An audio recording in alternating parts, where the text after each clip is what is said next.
So makeup தானே அப்படின்னு சில பேர் நினைக்கிறாங்கல்ல, அந்த மாதிரி பர்சன்ஸ்க்கு நான் சொல்கிறேன். ஒரு மேக்கப் தானே, லைட்டாக வந்து என்ன ஒரு டச்சப் தானே பண்ண போகிறாங்க அப்படின்ற மாதிரி தான் சொல்கிறாங்க. ஆனால் அது பின்னாடி நாங்கள் டச்சப் பண்ணலான்னு சொல்லிட்டு லைட்டாக பெயிண்ட் அடிச்சுட்டு போனால் அது நான் ஒத்துப்பாங்களா? இல்லை.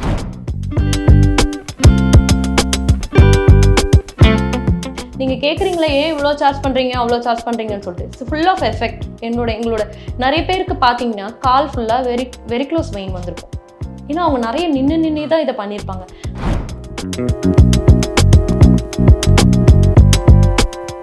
என்னை பொறுத்த வரைக்கும் நிறைய கெமிக்கல்ஸ் ஃபேஸில் யூஸ் பண்ண வேணாம் தான் சொல்லுவேன். நான்லாம் வந்து சன்ஸ்க்ரீன் யூஸ் பண்ணதே கிடையாது. ஆனால் வந்து நிறைய பேர் சொல்கிறாங்க எப்பயுமே சன்ஸ்க்ரீன் தான் யூஸ் பண்ணுவேன்.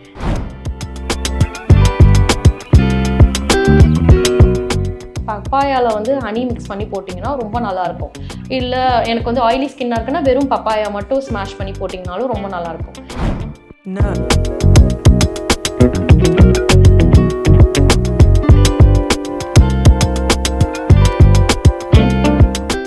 ஒரு மேக்கப் ஆர்டிஸ்ட் தான் நீங்கள் இருக்க பட்சத்தில் உங்கள்கிட்ட கேட்பாங்கல்ல, ஏதாவது ஹோம் ரெமெடிஸ் சொல்லுங்களேன், நாங்கள் கொஞ்சம் பிரைட் ஆகணும், டார்க் சர்க்கிள்ஸ் போகணும்னு. நீங்கள் ஏதாவது சொல்லுவீங்களா? பிரைட் ஆகணும், டார்க் சர்க்கிள்ஸ் போகணும் அப்படின்னு சொல்கிறாங்களே. நான் வந்து லைக் இப்போ நான் என்னோடய கிளைண்ட் வந்து எனக்கு வந்து ரொம்ப ஒரு மாதிரி டல்லாக இருக்குது ஃபேஸ்னால், அட்லீஸ்ட் வீக்லி ஒன்ஸாவது நான் சொல்கிறது என்னென்னா, தக்காளி இருக்குல்ல, தக்காளி, அதுக்கப்புறமா வந்து காஃபி பவுடர், லைக் வந்து ஹனி, அதெல்லாம் மிக்ஸ் பண்ணி அதுலேயே கொஞ்சம் சுகர் போட்டுட்டு என்ன பண்ணுவேன், ஸ்க்ரப் பண்ண சொல்லுவேன் லைட்டாக. அது ரொம்ப மைல்டாக, சுகர் பெருசாக இருக்கும்போது போட்டு பண்ணிங்கன்னா மூஞ்சி ஃபுல்லாக போயிடும்.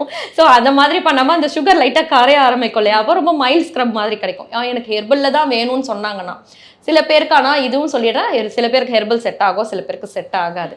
ஸோ செட் ஆகிறவங்க இதை ட்ரை பண்ணலாம். இப்போ ட்ரை ஸ்கின்னாக இருக்கவங்க ட்ரை பண்ணலாம் இது. ஏன்னா ஹனிலாம் வந்து ரொம்ப ஆயிலி ஸ்கின்னாக இருக்கவங்க ட்ரை பண்ணாங்கன்னா பிம்பிள்ஸ் தான் வரும். ஸோ ட்ரை ஸ்கின்னாக இருக்கவங்க வந்து லைட்டாக ஹனி, காஃபி பவுடர் ப்ளஸ் வந்து டொமேட்டோ ஜூஸு. சில பேர் வந்து இது எடுத்துப்பாங்க, லெமன் தேவையில்லை, டொமேட்டோலேயே நல்ல ப்ளீச்சிங் ப்ராப்பர்ட்டி இருக்குது. ஸோ அதை போட்டுட்டு ஸ்க்ரப் பண்ணிவிட்டு, ஃபேஸை ஸ்க்ரப் பண்ணிவிட்டு நல்ல ஒரு பேக், லைக் கடலை மாவில் வந்து இதே process, like tomato juice add பண்ணி, ஹனி ஆட் பண்ணி கடலை மாவில் ஃபேஸ் பேக் போடுறதோ. இப்போ நிறைய யூடியூப்பில் பார்த்துட்டிங்கன்னா நிறைய வந்துருச்சு, உளுந்து மாவில் போடுறாங்க, கடலை மாவில் போடுறாங்க. ஸோ அந்த மாதிரி வந்து நலுங்கு மாவுலாம் விற்கிது, ஷாப்ஸ்லேயே விற்கிது. நிறைய ஃபேஸ் பேக் வந்து விற்க ஆரம்பிச்சிருச்சு, ஹெர்பல் ஃபேஸ் பேக்கை விற்க ஆரம்பிச்சு. அந்த மாதிரி ஒரு பேக் போடலாம் ஸ்க்ரப் பண்ணிவிட்டு, ஒரு நேச்சுரல் லுக் கிடைக்கணும் அப்படின்னா. ஸோ அது வந்து ஹெர்பல் வந்து ரெகுலராக இப்போ நான் வந்து சில பேர் சொல்லுவாங்க, நான் இன்றைக்கி இந்த பேக் போட்டேன் அந்த பேக், வாரத்துக்கு ஒரு 2 பேக்காவது ஏதாவது போடுவாங்க ஹெர்பலாக. நிறைய பேர் போடுறாங்க. என் ஃப்ரெண்ட்ஸே பார்த்தீங்கன்னா நிறைய பேர் என்ன பண்ணுவாங்க, ஃபேஷியல்லாம் பண்ண மாட்டாங்க, ஆனால் வீக்லி 2 வந்து ஏதாவது ஒரு பேக் போடுவாங்க. பப்பாயா பேக் ரொம்ப நல்லாயிருக்கும். பப்பாயாவில் வந்து ஹனி மிக்ஸ் பண்ணி போட்டிங்கன்னா ரொம்ப நல்லாயிருக்கும். இல்லை எனக்கு வந்து ஆயிலி ஸ்கின்னாக இருக்குன்னா வெறும் பப்பாயா மட்டும் ஸ்மாஷ் பண்ணி போட்டிங்கனாலும் ரொம்ப நல்லாயிருக்கும். அது வந்து ஸ்கின் டைப்புக்கு ஏற்ற மாதிரி. இது ஆல்ரெடி நான் ரெகுலராக பண்ணிகிட்ருக்கேன் ரொம்ப வருஷமாக. எனக்கு ஹெர்பல் போட்டால் ஒன்றுமே ஆகாது அப்படின்றவங்க பண்ணலாம். இதே சில பேர் வந்து இப்போ நான் டெர்மட்டாலஜிஸ்ட் கிட்ட போய் சீரம் யூஸ் பண்ணுறேன், நான் அது மாதிரி டெய்லி ஸ்கின் ரொட்டீன் எடுத்துக்கிறேன் அப்படின்றாங்க, சடனாக வந்து ஹெர்பல் போனாங்கன்னா கஷ்டம். கண்டிப்பாக பிம்பிள்ஸ் வரும், இல்லைனா வந்து ஏதாவது ஒரு பேச்சஸ் வரும். அந்த நேரத்துக்கு நான் எப்பயுமே என்ன சொல்கிறேன்னா, பிரைடுக்கு வந்து அந்த நேரத்துக்கு எதுவும் ரிஸ்க் எடுக்காதீங்க. நீங்கள் பிஃபோராகவே ஸ்டார்ட் பண்ணுங்கள். எதுவாக இருந்தாலும் 3-4 months முன்னாடியே ஸ்டார்ட் பண்ணிடுங்க. அப்போ ஏதாவதுனா செட்டில் ஆகும். எனக்கு ஒரு க்ரூம் என்ன பண்ணார்னா, ஃபாரின்லேருந்து வந்தார், டேரெக்டாக போய் என்கிட்ட எதுவுமே கேட்கல, அவர் போய் ஃபுல்லாக ஃபேஷியல் பண்ணிட்டு வந்துட்டார். என்ன ஆயிடுச்சுன்னா, ஒரு ரொம்ப சென்சிட்டிவ் ஸ்கின்னு, நல்லா போட்டு ஸ்க்ரப் பண்ணியிருக்காங்க. அந்த நோஸ் ஃபுல்லாகவே கருப்பாக தான் இருந்துச்சு. நல்லா இருந்த ஃபேஸை ஃபுல்லாக கருப்பாக பண்ணி அமிச்சாங்க. அதை எனக்கு கவரப் பண்ணுறதுக்கே ரொம்ப கஷ்டமாக இருந்துச்சு. அது போகவும் போகாது சீக்கிரமாக, அந்த மாதிரி பிளாக் ஆகிறது. ஸோ பெட்டர் வந்து ஒரு 6 months முன்னாடியே, இல்லை மினிமம் 3 months முன்னாடியே ஸ்டார்ட் பண்ணிவிடுங்க. அப்படின்னு தான் நான் க்ரூமுக்கு, பிரைடுக்கெலாம் நான் சஜஸ்ட் பண்ணுறது. ரெகுலராக இருக்கவங்க என்ன ஃபேஷியல் யூஸ் பண்ணுறாங்களோ, என்னை பொறுத்த வரைக்கும் ஃபேஷியல் கூட ஒரு 2 months 3 months ஒன்ஸ் நம்ம போய் பண்ணலாம். என்னை பொறுத்த வரைக்கும் நிறைய கெமிக்கல்ஸ் ஃபேஸில் யூஸ் பண்ண வேணாம் தான் சொல்வேன். நான்லாம் வந்து சன்ஸ்க்ரீன் யூஸ் பண்ணதே கிடையாது. ஆனால் வந்து நிறைய பேர் சொல்கிறாங்க எப்பயுமே சன்ஸ்க்ரீன்ஸ் தான் யூஸ் பண்ணணும். ஸோ அது அவங்களோட பர்செப்ஷன். நிறைய பேர் சன்ஸ்க்ரீன் யூஸ் பண்ணுறது, இப்போ லைக் டாக்டர்ஸே அதை தான் சஜஸ்ட் பண்ணுறாங்க, ஆனால் நான் யூஸ் பண்ணதில்லை. இப்போ ஒருத்தரோட அது வந்து ஸ்கின் கேர். ஆனால் வெளியே போகும்போது டேன் ஆக செய்யும்ல நம்ம வெயிலில் போனால். அப்படி பார்த்தா இத்தனை வருஷமாக நாங்களாம் எங்கள் இப்படி சொல்கிறாங்க. இப்போ நிறைய ரேடியேஷன்ஸு, நிறைய வந்து பொல்யூஷன் இருக்குது, அதுக்கு சன்ஸ்க்ரீன் யூஸ் பண்ணி தான் ஆகணும், இல்லைனா இதுவாகும், ஸ்கின் வந்து எஃபெக்ட் ஆகும்னு சொல்கிறாங்க. எல்லாம் ஓகே தான்.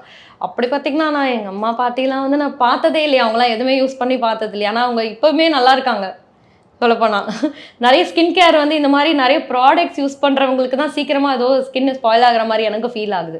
நிறைய வந்து கெமிக்கல்ஸ் யூஸ் பண்ண தான் ஸ்கின் வந்து சீக்கிரமாக ஸ்பாயில் ஆகும். நீங்கள் கெமிக்கல்ஸே நிறைய யூஸ் பண்ணாமல் ஒரு நேச்சுரல் மெத்தட்லேயே போய் பாருங்களேன், ஸ்கின் வந்து டக்குன்னு வந்து உங்களுக்கு ஸ்பாயில் ஆகாது. ஏன்னா நீங்கள் இதே பழகிருப்பீங்க. நீங்கள் நிறைய கெமிக்கல்ஸ் யூஸ் பண்ணிட்டு நீங்கள் கெமிக்கல்ஸ் யூஸ் பண்ணிகிட்டே இருந்துட்டு ஒரு 1 month ஸ்டாப் பண்ணி பாருங்களேன், அப்படியே டிராஸ்டிக் சேஞ்ச் தெரியும் உங்கள் ஃபேஸில். இட்ஸ் உங்களோட டிபெண்ட்ஸ். நிறைய பேர் யூஸ் பண்ணுறாங்க, அதை நான் தப்பு சொல்ல மாட்டேன், அது அவங்களோட இஷ்டம். ஸோ வந்து டாக்டர்ஸ் வந்து இப்போ நீங்கள் சீரம்ஸ்லாம் யூஸ் பண்ணுறாங்கல்ல, ஸ்கின் கேர் ரொட்டீன் எடுத்துக்கிறாங்க, ஸ்கின்ல ப்ராப்ளம் இருக்குன்னு எடுத்துக்கிறாங்க, அவங்களாம் கண்டிப்பாக சன்ஸ்க்ரீன் யூஸ் பண்ணணும். பிகாஸ் ஆல்ரெடி வந்து சீரம்ஸ் யூஸ் பண்ணுறாங்க, பீல் ஆஃப் மெத்தட் போகிறாங்க. ஸோ பீல் ஆஃப் மெத்தட்லாம் போடும்போது ஸ்கின் ரொம்ப ரொம்ப சென்சிட்டிவ் ஆகிடும். சென்சிட்டிவ் ஆகும்போது நீங்கள் சன்ஸ்க்ரீன் போடாமல் போனீங்கன்னா அது டேரெக்டாக அந்த வெயில் வந்து படும்போது என்ன ஆகுன்னா டேன் ஆகிடும் ஃபேஸு. ரெகுலர் யூஸ் பண்ணுறாங்களே நார்மலாக, அவங்க வந்து சில பேர் மாய்ஸ்சர் கண்டென்ட்டில் இருக்கிற சன்ஸ்க்ரீன் மைல்டாக எடுத்துக்கிறது தப்பு கிடையாது வெயிலில். அதுவே எனக்கு இது இல்லைனா இல்லை அப்படின்ற மாதிரி இருக்கவங்களும் நிறைய பேர் இருக்காங்க. எனக்கு அது நோ சஜஷன் சொல்ல எனக்கு தெரியல. பட் ஆனால் யூஸ் பண்ணுறது நல்லது, யூஸ் பண்ணாமல் இருக்கிறது அவங்கவுங்க இஷ்டம். அப்படி தான் நான் சொல்ல. நான் யூஸ் பண்ணதில்லை, ஸோ யூஸ் பண்ணாமல் இருக்கிறதும் அவங்களோட இஷ்டம் தான். பட் அவங்களோட ஸ்கின் பொறுத்தது இருக்குது எல்லாமே. இப்போ எதாவது ட்ரீட்மெண்ட் எடுத்துக்கிறாங்கன்னா கம்பல்சரி யூஸ் பண்ணி தான் ஆகணும். யூஸ் பண்ணாமல் வெளியில் போகக்கூடாது. நல்லது மேம். நீங்கள் ஒரு பியூட்டிஷியனாக இருக்கிறதால எல்லாரும் உங்கள்கிட்ட இந்த கேள்வி கேட்டிருப்பாங்க, நாங்களும் அதை தான் கேட்க போகிறோம். அவசரமாக வெளியே கிளம்பும்போது பண்ணிட்டு போகிற மாதிரி ஒரு 4-5 பியூட்டி டிப்ஸ் சொல்லுங்கள்.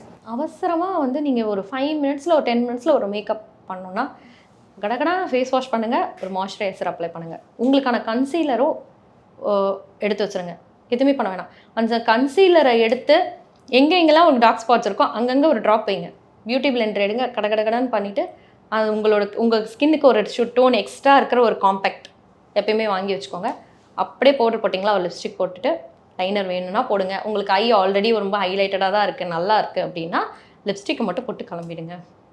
ஐ மட்டும் சில பேர் இல்லை எனக்கு ஐ மேக்கப்பும் வேணும்னு சொல்கிறவங்க, இல்லை வெறும் கண்ணு பெருசாக இருக்குன்னா காஜல் அப்ளை பண்ணிக்கோங்க. கண்ணு பெருசாக இல்லை ரொம்ப குட்டியாக இருக்குன்னா லைனர் லைட்டாக அப்ளை பண்ணிட்டு மஸ்கரா போட்டு கிளம்பிடுங்க. இது எனக்கு தெரிஞ்சு ஒரு மேக்ஸிமம் ஒரு 10 minutes தான் ஆகும் எனக்கு தெரிஞ்சு.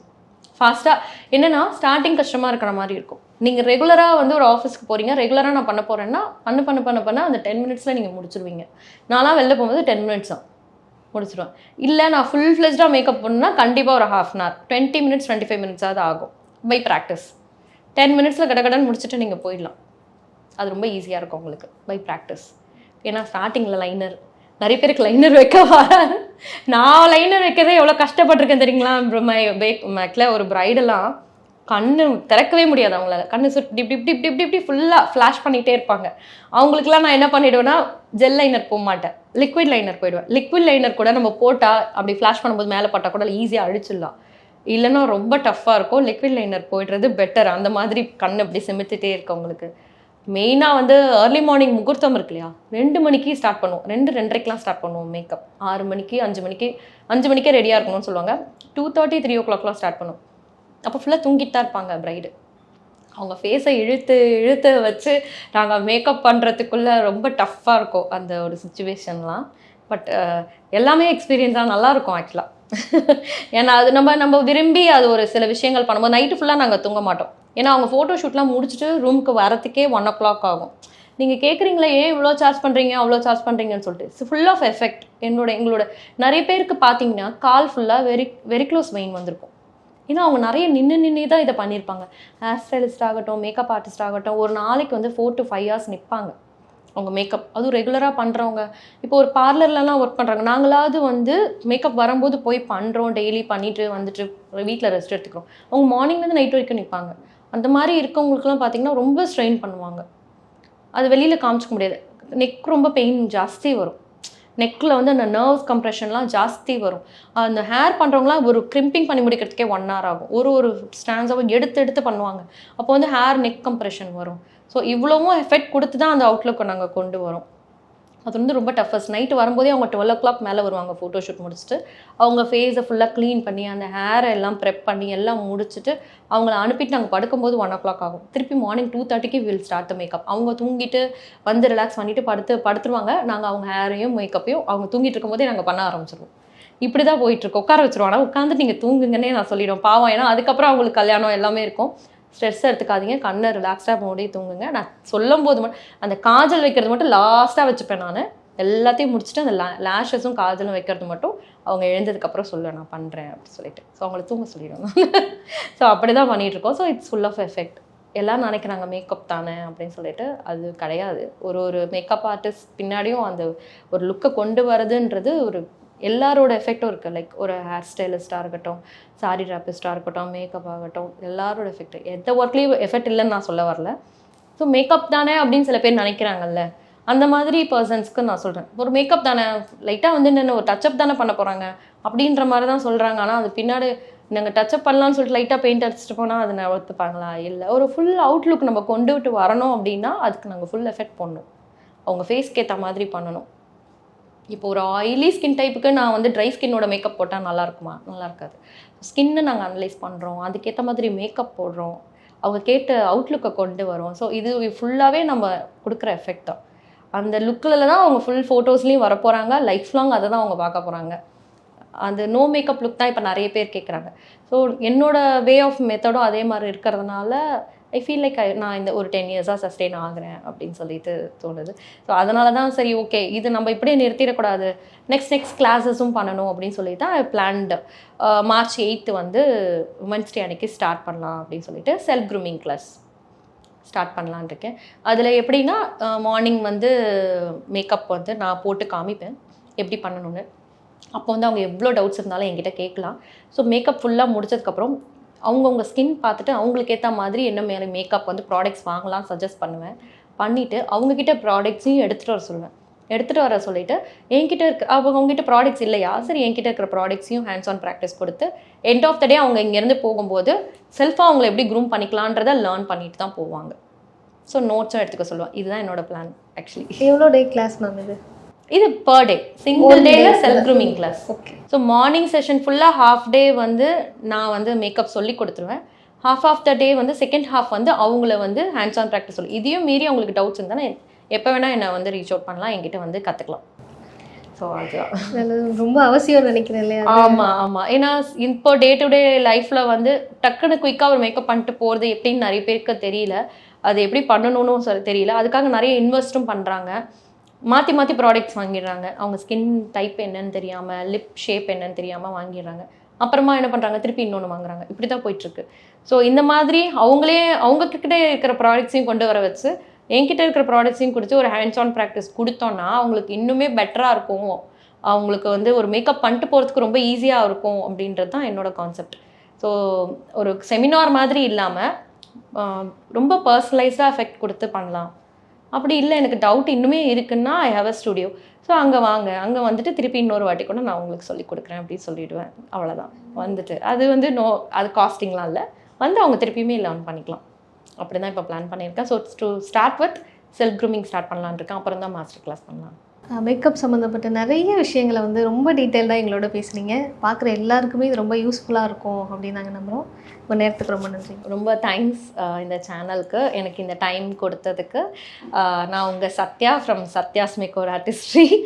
ரொம்ப தேங்க்ஸ் இந்த டைம் அண்ட் தென் இந்த டிப்ஸ் எல்லாமே வந்து உங்களுக்கு ரொம்ப ரொம்ப யூஸ்ஃபுல்லாக இருக்கும்னு நான் நினைக்கிறேன். கண்டிப்பாக எதுவாக இருந்தாலும் நீங்கள் எப்போ வேணால் என்னை ரீச் அவுட் பண்ணலாம். டவுட்ஸ் எதுவாக இருந்தாலும் நீங்கள் என்கிட்ட கேட்கலாம். எப்போ வேணால் வந்து கால் பண்ணலாம். தேங்க்யூ.